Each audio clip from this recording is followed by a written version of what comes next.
اهدنا الصراط المستقیم۔ بسم اللہ الرحمن الرحیم، الحمد للہ والصلاة والسلام علی رسول اللہ، اما بعد۔ محترم ناظرین، ترکی کی بات ہے۔ ترکی میں ایک مسجد کے امام ہیں جن کا نام ہے وفا تشلیک۔ وہ بیان کرتے ہیں کہ کچھ عرصہ پہلے ہم نے اپنی مسجد میں بچوں کے درمیان میں اللہ کے رسول صلی اللہ علیہ وسلم کی سیرت کو سنانا ہم نے شروع کیا۔ بچے معصوم ہیں، بہت زیادہ ان کی عمر نہیں ہے۔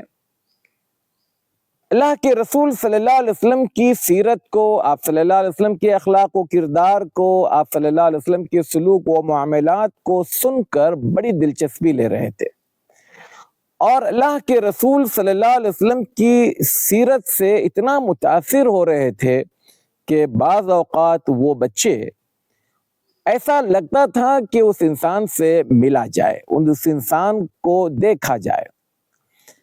اب یہ سیرت چلتی رہی یہاں تک کہ وہ دن بھی آیا جب امام مسجد نے بچوں کے سامنے اللہ کے رسول صلی اللہ علیہ وسلم کے انتقال کی خبر سنائی، اور کہا کہ اللہ کے رسول صلی اللہ علیہ وسلم کا مدینے میں 12 ربیع الاول کو پیر کے دن چاشت کے وقت میں انتقال ہو گیا۔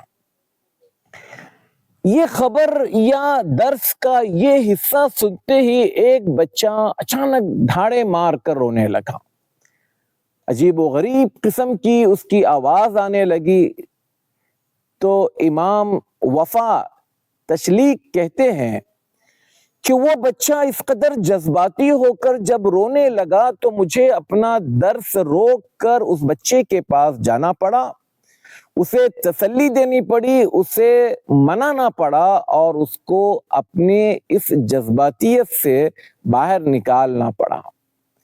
اور وہ بچہ اپنے اس رونے میں جب اس سے پوچھا گیا کہ کیوں رو رہے ہو، تو اس بچے نے کہا کہ میں تو سمجھ رہا تھا کہ جس انسان کی سیرت بیان ہو رہی ہے، جس انسان کے بارے میں باتیں ہو رہی ہے، وہ انسان زندہ ہیں، ہم ان سے مل سکتے ہیں یا ہم ان سے ملاقات کر سکتے ہیں۔ آج تو آپ نے یہ کہہ دیا کہ ان کا تو انتقال ہو چکا ہے۔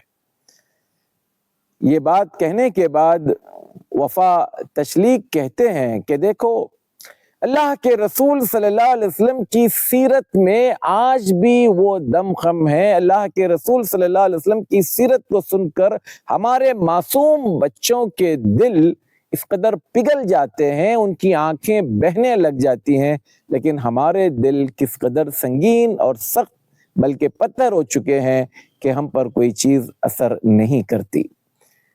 بالآخر وہ بچہ اپنے ماں کے پاس جب آتا ہے، گھر آتا ہے، تو پھر وہاں پر جذباتیت میں رونے لگتا ہے اور اپنی ماں سے کہنے لگتا ہے کہ اے امی، مجھے تو پتہ ہی نہیں تھا کہ جس کی سیرت ہم سن رہے ہیں وہ تو انتقال کر گئے ہیں۔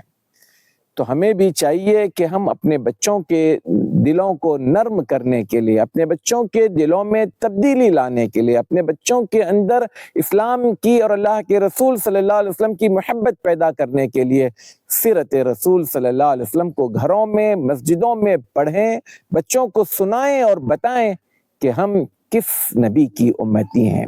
اس حوالے سے کافی حد تک ہم سے کوتاہی ہو رہی ہے۔